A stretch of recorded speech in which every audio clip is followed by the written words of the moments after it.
នេះជាទូរស័ព្ទរបស់ខ្ញុំហើយខ្ញុំស្អប់វា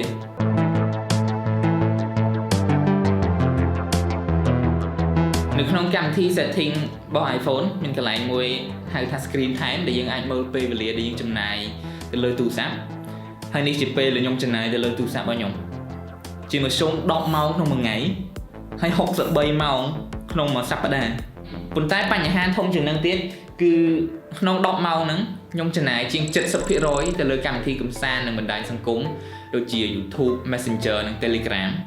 ហើយតែ 20% ជាងទៀតទេដែលខ្ញុំចំណាយទៅលើកម្មវិធីសម្រាប់ស្រាវជ្រាវអាននិងសរសេរឯកសារនិយាយទៅទូរស័ព្ទបានคล้ายទៅដូចជាការញៀនមួយដែលមិនអាចគេចបានដោយសារតែទោះខ្ញុំដឹងថាវាជាការរំខានប៉ុណ្ណាក៏ដោយទូរស័ព្ទនៅតែជាអ្វីដែលចាំបាច់និងមានប្រយោជន៍សម្រាប់ជីវិតប្រចាំថ្ងៃរបស់ខ្ញុំបញ្ហាគឺត្រង់ពេលដែលខ្ញុំប៉ះទូរស័ព្ទភាគរយច្រើនជាងដែលខ្ញុំនឹងខាតពេលជាមួយវាជាង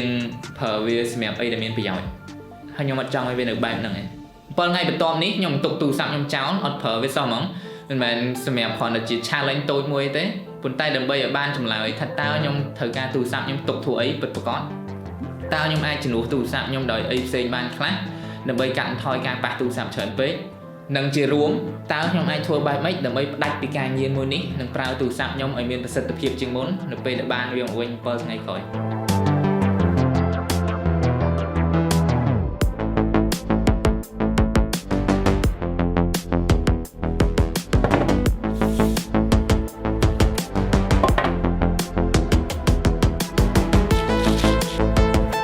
ខ្ញុំនឹងទុកទូរស័ព្ទខ្ញុំក្នុងប្រអប់នេះរយៈពេល1អាទិត្យហើយចង់ប្រាប់អ្នកនរគ្នាដឹងមុនថាខ្ញុំនឹងអត់ប្រើទូរស័ព្ទដៃមួយទេប៉ុន្តែឧបករណ៍អេឡិចត្រូនិកផ្សេងៗដូចជា laptop iPad អីហ្នឹងខ្ញុំនឹងនៅប្រើដដែលព្រោះបញ្ហាធំគឺទូរស័ព្ទមិនមែនគ្រប់គ្រឿងអេឡិចត្រូនិកទេអញ្ចឹងខ្ញុំនឹងចាប់ដើមដោយសរសេរនៅអីដែលខ្ញុំប្រើញឹកញាប់ជាងគេនៅលើទូរស័ព្ទហើយរកគិតថាអាចយកគេមកជំនួសទាំងអស់ហ្នឹងបាទ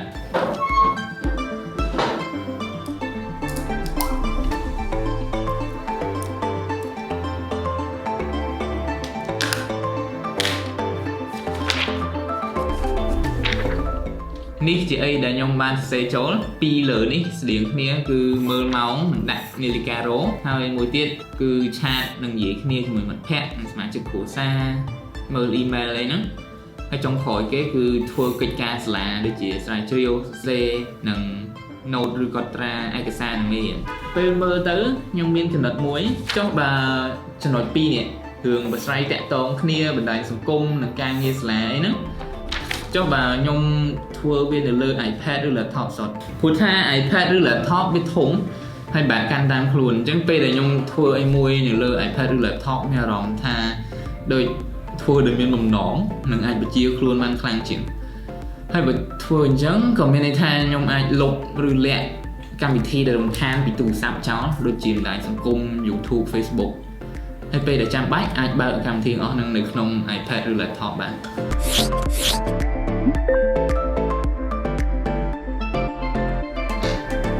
ឥឡូវនិយាយរឿងនាឡិកាបានខ្ញុំទៅចាប់អារម្មណ៍ថាក្នុងបន្ទប់ខ្ញុំអត់មាននាឡិកាជួនជាងហើយខ្ញុំក៏អត់ដែលពាក់នាឡិកាដៃឯដែរទម្លាប់គិតថាវាអត់ចាំបាច់ព្រោះមានទូរស័ព្ទឯងប៉ុន្តែនៅពេលយើងចុចទូរស័ព្ទមើលម៉ោងពេលដែលយើងប៉ះទូរស័ព្ទកាន់តែច្រើនឱកាសដែលយើងនឹងខាតពេលជាមួយទូរស័ព្ទក៏កាន់តែច្រើនដែរបំណងចង់មើលម៉ោងប៉ុន្តែពេលយកទូរស័ព្ទមើលម៉ោងឃើញណាគេផ្ញើសារមក Honey I love you អីចឹងទៅឬក៏ notification សារផ្សេងហើយថាចុចចូលមើលផ្លែតទៅឯងជាប់ឯងដូចជារឿងដាក់ម៉ោងហោនៅក្នុងទូរស័ព្ទហ្នឹងតែនៅពេលដែលយើងលូកដៃទៅបិទម៉ោងហោពេលព្រឹករបស់ដែលយើងប៉ះមុនគេពេលយើងក្រោកពីគេងភ្លាមគឺទូរស័ព្ទហើយខ្ញុំមិនចង់ប៉ះទូរស័ព្ទទេតើរកនាឡិកាមួយទុកមើលម៉ោងដាក់ម៉ោងហោសិ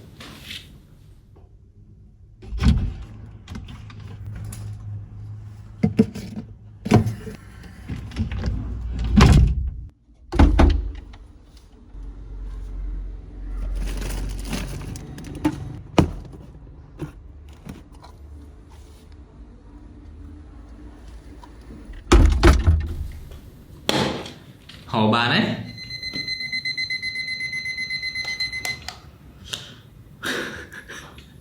ដូចខកបី Đất thanh nhông trong nhẹ đời lưu xử lý những hộp hợp ở đấy. Chúng ta mình có bán đấy.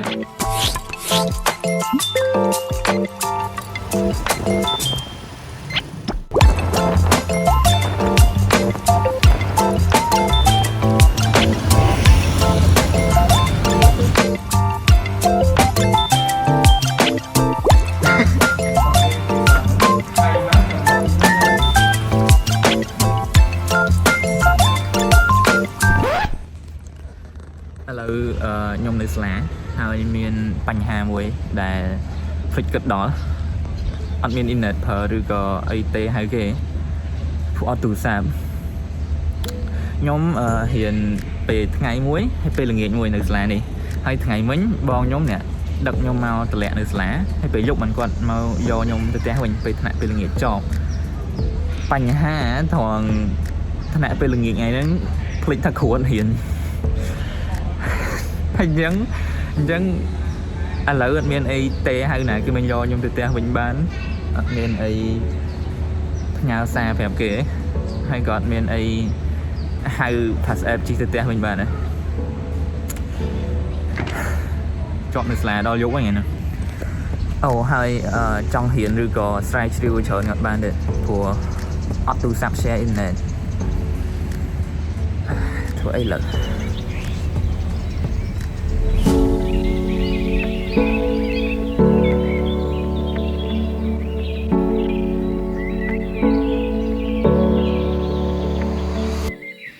្ញុំទៅចាប់អារម្មណ៍អីដែលសំខាន់បំផុតពីទូរស័ព្ទគឺការភ្ជាប់ទំនាក់ទំនងជាមួយពិភពលោកនិងមនុស្សដែលមិននៅក្បែរយើងនៅពេលដែលអត់ទូរស័ព្ទវាមិនគ្រាន់តែបង្កជាបញ្ហាដែលខ្ញុំបានជួបថ្ងៃនេះដែលមិនអាចទេទូរស័ព្ទទៅណាគេបានមិនអាចផ្ញើសារទៅណាគេបាន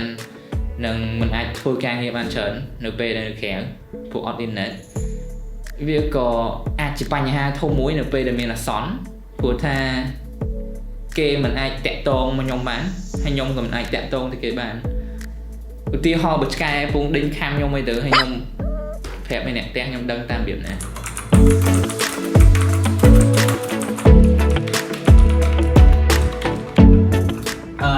ឡូវថ្ងៃទី3ហើយខ្ញុំចង់មកអួតមួយខ្ញុំបានបញ្ចប់ assignment មួយប្រើពេលអស់តែ4ថ្ងៃធម្មតា assignment មួយយ៉ាងតិចណាស់ខ្ញុំត្រូវការចំណាយពេលមួយអាទិត្យដើម្បីធ្វើអញ្ចឹងលើកនេះគឺលឿនមែនតើដោយសារអត់ខាតពេលមើល YouTube ច្រើនពេកខ្ញុំសង្កេតឃើញថាខ្ញុំបានធ្វើអីច្រើនបើធៀបនឹងពីមុនលើកឡើងមិនសូវមានចេញមួយដោយសារជាប់នៅសាលាបានធ្វើអីអស់ពាក់កណ្ដាលថ្ងៃនិយាយទៅមានអារម្មណ៍ថាក្នុងមួយថ្ងៃដូចមានច្រើនម៉ោងជាងមុនខ្ញុំបានចំណាយពេលជាមួយសមាជិកគ្រួសារច្រើនជាងមុនខ្ញុំបានធ្វើការងារផ្ទះច្រើនហើយធ្វើ assignment ហើយមួយទៀតឥឡូវថ្ងៃទី6ហើយថ្ងៃទី4ទី5អត់មានអីកើតឡើងហ្មងទេខ្ញុំមកនេះគ្រាន់តែចង់ប្រាប់ថាសម្រាប់អ្នកដែលអត់ទាន់ចាប់អារម្មណ៍ទេវីដេអូនេះភាគច្រើនគឺថតដោយប្រើកាមេរ៉ារបស់ iPad ដូចជាឥឡូវហ្នឹងឬក៏ពេលដែលខ្ញុំជាប់នៅសាលាថ្ងៃមុនហ្នឹងដោយសារទូរស័ព្ទខ្ញុំទុកចោលហើយធម្មតាខ្ញុំប្រើទូរស័ព្ទខ្ញុំថតវាស្រួលទូចដាក់តាមខ្លួនបានស្រួលកាន់ហើយចង់និយាយថាដើរកាន់ iPad ធំប៉ុណ្ណានៃថតគឺវេទនាជាងថតជាមួយទូរស័ព្ទឆ្ងាយមើលនេះប៉ុណ្ណានៃលើពីហ្នឹងទៀតខ្ញុំតែងតែដាក់វាក្នុងកាតាបឬក៏អត់យកទៅជាមួយតែម្ដងអញ្ចឹងនៅពេលដែលឃើញអីលយ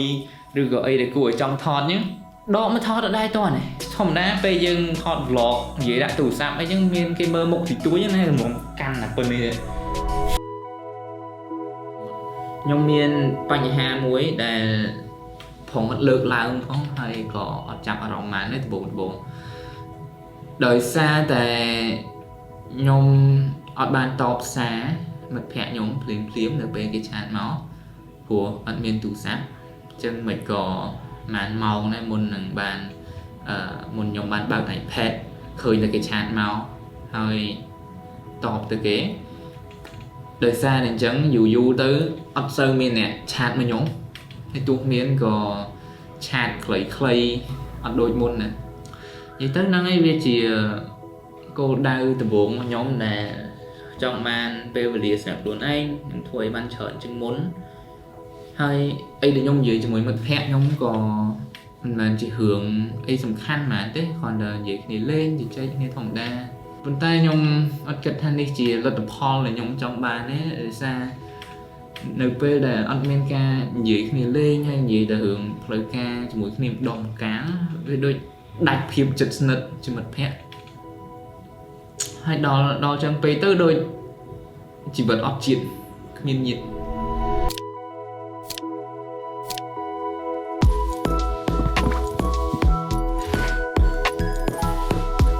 ដល់ពេលបានទូរស័ព្ទមួយហើយ